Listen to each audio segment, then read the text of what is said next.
Khalid. I'm coming at you with a new video, 3 weeks. Postpartum, dealing with postpartum depression, how I've been updating you guys, and everything in that sense of nature. So, postpartum depression, I'll say week 1. I want to say like that kind of was the hardest, especially like right after giving birth. Being like the NICU had, like they took her immediately, like they let me kiss her or whatever. Then I got to see her 10 minutes that night, that's it. And it just really, I wouldn't say bothered me, but it's just a simple fact of like, I can't hold my baby. I can't really do nothing because I was on bed rest due to me having preeclampsia. And then I also couldn't go nowhere but to use the bathroom the first 24 hours after giving birth. So I had to wait 24 hours to hold her, to see her, like to really actually go to my baby and like just experience that bonding with her. But her mom got to do it, so I wasn't too concerned, but it just was like her mom didn't want to leave me after giving birth. So I'm like, no, go see her, like do what you gotta do, make sure you get that skin to skin or whatever the case may be, like you feel wholesome, then that's fine with me. First couple nights I was very emotional because it's just like she's here and I wanted her here, but like I can't see her, I can't feel her. Like, does she know she's born?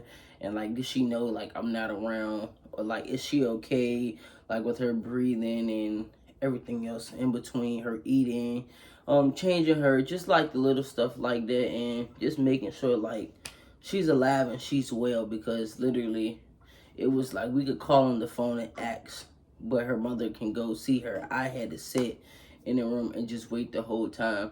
I can honestly say I had other personal issues going on within that same week, so that kind of was overwhelming also.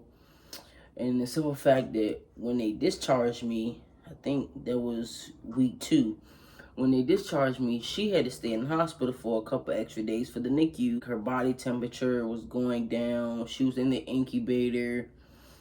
She had jaundice, so she had like the neon light over top of her. Like, it was just so much stuff, like, and experiencing it, and also like dealing with postpartum, to not go through it alone. And that's something I did not have to do. Like, her mom, plus plus plus plus plus plus plus plus plus plus plus plus. You get a round of applause, you get your flowers, you really do, because helping me deal with that has really been the biggest thing of her being here early, let alone just being here for me and not just being here for her. And I can really say talking to your partner or the other parent or anything else in between is the biggest thing that really actually helped me. And it's just a simple fact, like communication is everything, especially dealing with having a child with someone, let alone it's just like some days you might not be okay. And that's okay. I can say like when you're not okay, that is perfectly fine. Honestly, you said if you need a break, like just sit her down, sit your baby down somewhere secure and safe, and just get that moment of breather, because it's like everything can hit you at once and there's nothing you can do about it. Cry, let it out, don't hold it in. Go shower, just find something in the simplest time that you can keep yourself occupied to deal with it. Because I still have moments now to where I just be like, I'm not okay. I talk about it to make sure like I get the, not the help I need, but the reassurance that I need to not be okay. So if you understand what I mean, then you understand it. Other night, like I just had a moment to where I had a, not a like in between me crying and just panicking and everything else.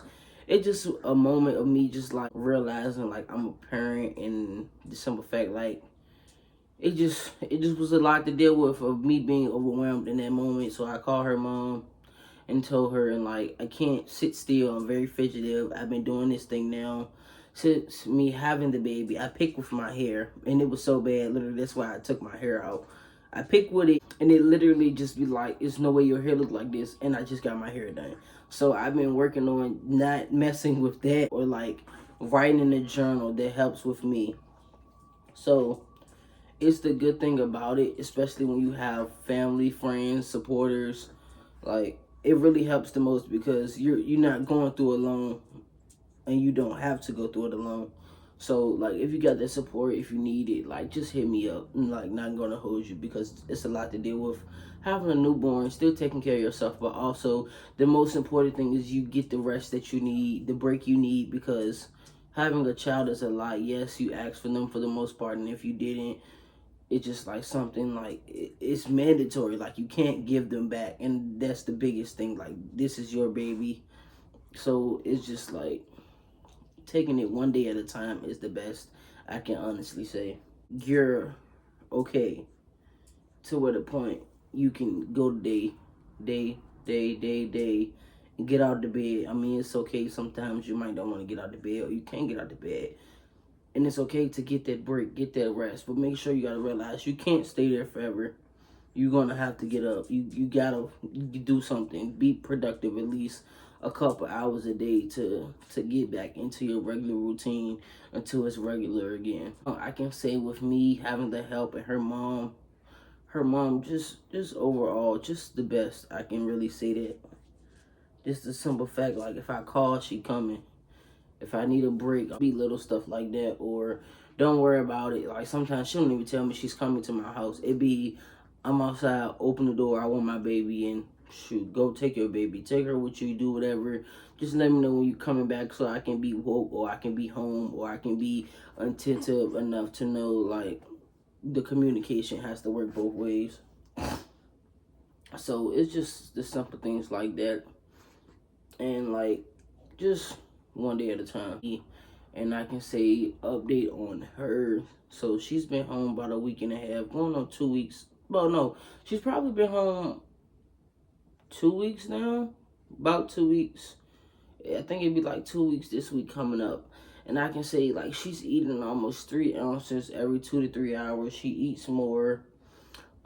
She gets a bath once a week, depending on, like, the weather outside. Take her a few places every now and then, but we don't go too far within, like, a couple of blocks from my house, or going to her mother's house, so her mother can do what she got to do at her house, and then come over my place, and we just figure it out as we go. She is currently 6 pounds. We started at 4 pounds. Say, yes, I'm talking about you. She's currently 6 pounds. She's been doing so much better. She used the bathroom, number one, perfectly fine. Doctor said she's on formula, so she's gonna use the bathroom maybe once or twice every couple days or whatever. But, like, she sleeps through the night. She's a good baby. She sleeps in her bed. The only time she really fuss is when she's hungry. As of now, she's not doing anything. I'm putting her to sleep, honestly. But she literally just was woke. So that's, like, the biggest thing on that part.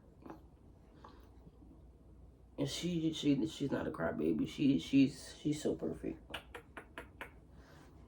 So I just updating you guys on that, and I'm dropping more content. Make sure y'all like, comment, and subscribe.